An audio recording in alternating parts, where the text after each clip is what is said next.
Bonsoir tout le monde, ici Monsieur Cacahuète et The Glut qui est pas très loin dans la pièce. Ce soir donc nous sommes vendredi 10 mars 2017 et il est 23h06. Il est pas si tard que ça mais on est déjà fatigué. Enfin personnellement j'ai un peu sommeil. C'est pas à cause du film qu'on vient de voir mais c'est parce que la journée a été longue et je me suis levé très tôt parce que j'avais cours aujourd'hui. Oui mais vendredi, pas samedi, vendredi 10 mars. Alors on a vu un film comme tous les vendredis soirs, donc cette fois-ci ça s'est porté sur Sucker Punch. Donc c'est un film dont j'avais un petit peu entendu parler, qui a eu beaucoup de succès, ce qui paraît.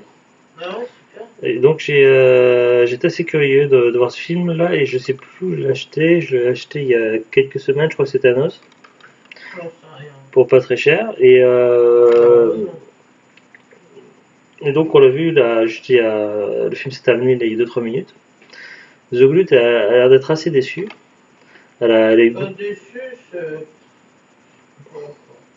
elle a eu beaucoup de mal à accrocher, notamment des passages qui se passaient. Comment vous parler de ce film sans le spoiler? Hmm, Ça va être délicat. Si vous avez peur d'être spoilé, je vous conseille donc de regarder cette vidéo un peu plus tard.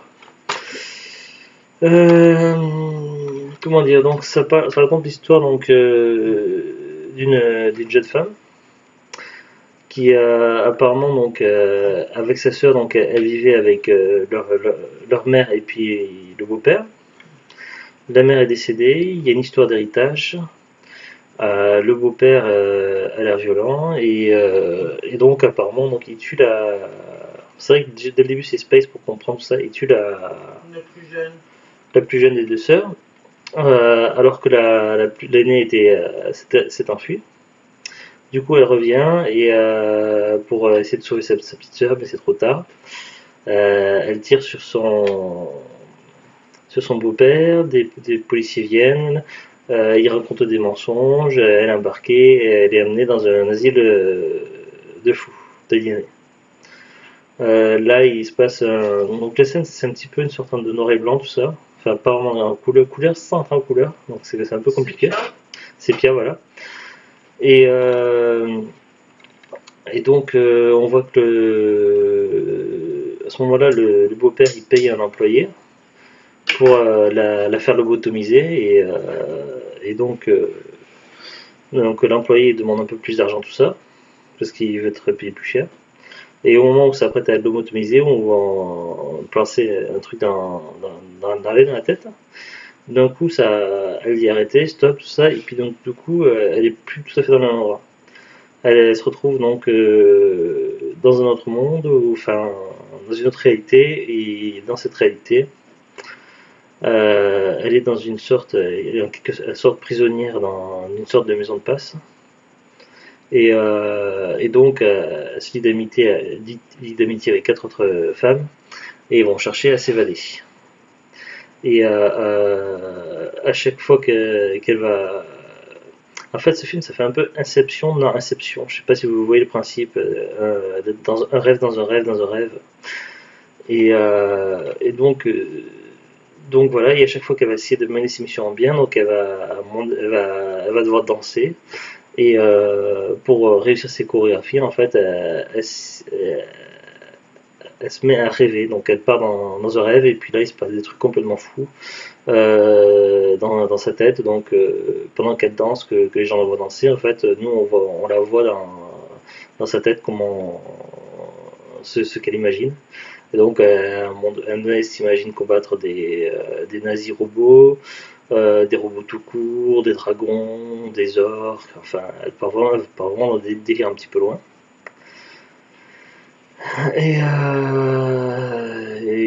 Bon, c'est une histoire qui est un peu triste, qui se passe mal, mais qui se passe bien, on sait pas trop, en fait.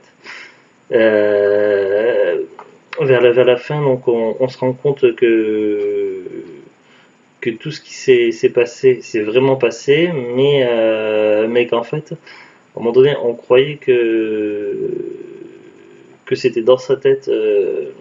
Au début, on s'était dit, quand c'était parti dans le monde, qu'elle était dans le monde, l'espèce de maison de passe, que le début, l'histoire de l'orphelinat, tout ça, l'histoire de son père, c'était dans sa tête et qu'elle délirait, qu'elle rêvait.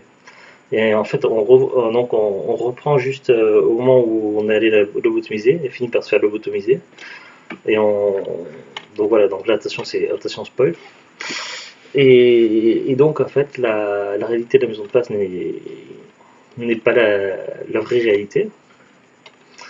Et donc, elle se fait lobotomiser, mais le type c'est un peu bizarre parce que le type qui était censé être l'employé qui avait mis en œuvre avec l'aide du beau-père pour la lobotomiser, en fin de compte, c'est pas un employé, mais c'est aussi un fou de cet asile. Comment? Euh, Ben oui, on voit bien qu'il est vraiment cinglé et tout ça, et que Non, mais il est employé à l'asile quand même, hein, c'est pas un fou. bah, pour moi, si. Ben non.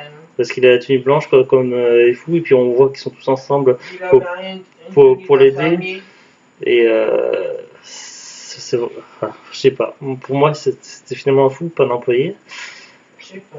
Mais on voit plusieurs fois dans le film qu'elle n'arrive pas à danser, elle n'arrive pas à faire ses chorégraphies, elle s'imagine un monde réel tant qu'il n'y a pas de musique. Et, euh, et donc j'en viens à me demander où situe réellement la réalité, parce que au tout début du film, l'histoire de sa sœur, du beau-père, tout ça, et de la lettre d'héritage, et là on se retrouve enfermé dans l'asile, tous ces passages de couleur sépia, il y a de la musique sans arrêt. Il y a de la musique, et donc il n'y a pas de paroles. Les paroles elles viennent après quand la maison de passe. Et donc on sait que la maison de passe c'est pas la réalité, mais l'asile ne veut pas la réalité puisqu'il y avait la musique aussi au début. Et à un moment donné, après l'histoire de la maison de l'asile, la maison de passe de l'asile, on la retrouve qui sort d'une sorte de gare, et il y a des gens qui la recherchent, et elle monte dans un bus. Et il y a le fameux type qu'elle voit tout le temps dans ses rêves, une espèce C'est pas de... elle qui, du bus, c'est pas la fille qu'elle a sauvée. Ben non, c'est elle, mais normalement il y a une fille qui est sauvée, donc c'est elle, la fille qui est censée s'évader, et, et qui doit rejoindre une gare et qui doit s'évader. Donc normalement c'est celle qui s'appelle... Euh, je regarde là-dessus, Sweet Pea normalement, sauf qu'on la voit sous le visage de Baby Doll, celle qui a les pouvoirs de danser en imaginant dans les rêves. Donc c'est un peu bizarre. Donc, et puis il y a tout le temps une espèce de charrier drôle de dame, c'est cet homme qui essaie de les guider dans les fameuses missions imaginaires, qui se retrouve être le chauffeur du bus. Sauf qu'il apparaît que dans les mondes imaginaires. Donc la troisième réalité ne serait encore une réalité imaginaire, ne serait pas du tout la réalité encore. Et puis celle qui est censée avoir sauvé, normalement c'est elle qui est censée s'être enfuie, sauf que là on voit par la perception de celle qui part dans le délire. Euh, donc en fait, ben, je sais bien que moi personnellement j'ai beaucoup aimé, je trouvais le principe original, et si c'était une simple histoire d'évasion, ça aurait été peut-être pas si intéressant que ça. Les effets spéciaux, tout ça, enfin techniquement, et puis j'aime bien qu'il faut réfléchir, tout ça, donc c'est assez space, tout ça, et j'aime bien tout ce qui est fantastique, science-fiction. Mais c'est vrai que par moments c'est un petit peu gavé Zoulut, qui fait du mal à se concentrer sur le film. Mais finalement, donc on se retrouve avec plusieurs réalités là-dedans. Donc la réalité sépia du début, la réalité de la maison de passe, la troisième réalité, la dernière réalité qu'on voit tout à la fin. Sauf que ça peut pas être la réalité non plus. Donc en fait, il y a rien qui est réel dans cette histoire. J'en En, sais rien. en même temps, quand on regarde un film, des films, c'est des choses inventées, c'est pas réel. Donc, et puis il y a une voix off à la fin qui nous disent que voilà, on a déjà les armes en nous pour nous battre, pour vivre, quoi. Donc en fait, je crois que il faut pas chercher à savoir quelle est la réalité dans cette histoire. En fait, il n'y a aucune réalité. En fait, je pense que c'est plutôt une sorte de concept philosophique ou nous dire que voilà quoi, que peu importe la vie qu'on a, que peu importe les galères, les difficultés, les souffrances, voilà quoi, il faut continuer à se battre, il faut continuer à vivre, faire tout ce qu'on peut. À mon avis, il faut voir ça plutôt d'un côté philosophique, Ouais. une philosophie de combativité, de ne pas se laisser aller, de continuer à vivre, peu importe les galères, tout ça, et voilà, de trouver son chemin. Elle, son chemin, c'est pour se sortir, c'est Baby Doll, donc C'est les rêves, se réfugier dedans. À mon avis, il faut plutôt le voir comme ça, mais c'est vrai que c'est un petit peu déroutant. Mais enfin, donc toi, t'as pas trop aimé, c'est ça? Je sais pas, je peux pas dire que j'ai détesté, je peux pas dire que j'ai aimé, C'est déroutant. j'ai rien compris, ça, je m'ennuyais par moments. Je pense pas qu'il. J'ai trouvé très long. Moi, j'ai pas trouvé ça long. Moi, j'étais par moments pendant les scènes d'action, j'étais un petit peu déconcentré. Je regardais The Lutte qui tournait dans tous les Oh, sens elles par étaient moments. gonflantes ces scènes, il y avait ni queue ni tête. Alors que moi, personnellement, j'ai beaucoup aimé ces passages-là. Mais Moi je trouve que c'est un film qui a ni queue ni tête, il n'y a pas de logique.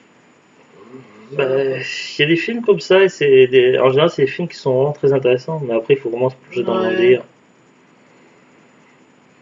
Tu veux dire quelque chose, Ganesh? J'ai préféré Twilight à ça. Twilight c'est mieux. Ouais, voilà, donc The Blue, t'es plus dans l'univers Twilight. Voilà, bah, personnellement, c'est un film que j'ai bien aimé, donc bah, je savais qu'il avait plutôt une bonne réputation au succès. Je suis pas déçu. Je suis un petit peu perplexe, mais je suis pas déçu. Donc il s'agit de Sucker Punch.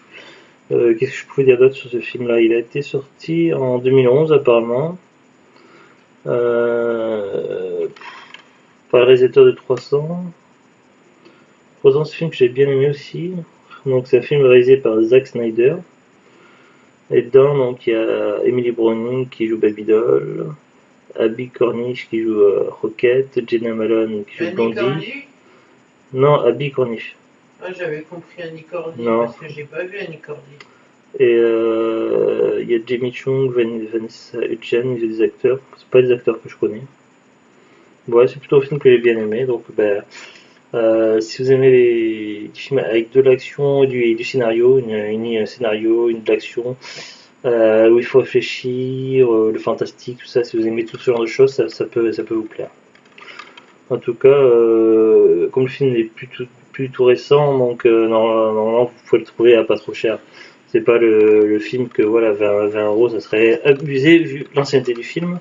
Si vous allez dans un bric-à-brac ou des fois dans les hypermarchés quand ils soldent des DVD à 5 euros, trucs comme ça. Moi je crois que j'ai dû payer à Noz et en général les films à Noz c'est dans les 2 euros. Donc voilà, donc en tout cas personnellement c'est un film que j'ai plutôt bien aimé. Voilà voilà. Et sur ce, donc on se retrouve prochainement pour de nouvelles aventures. Et c'était donc Parlons DVD, épisode 3. Au revoir.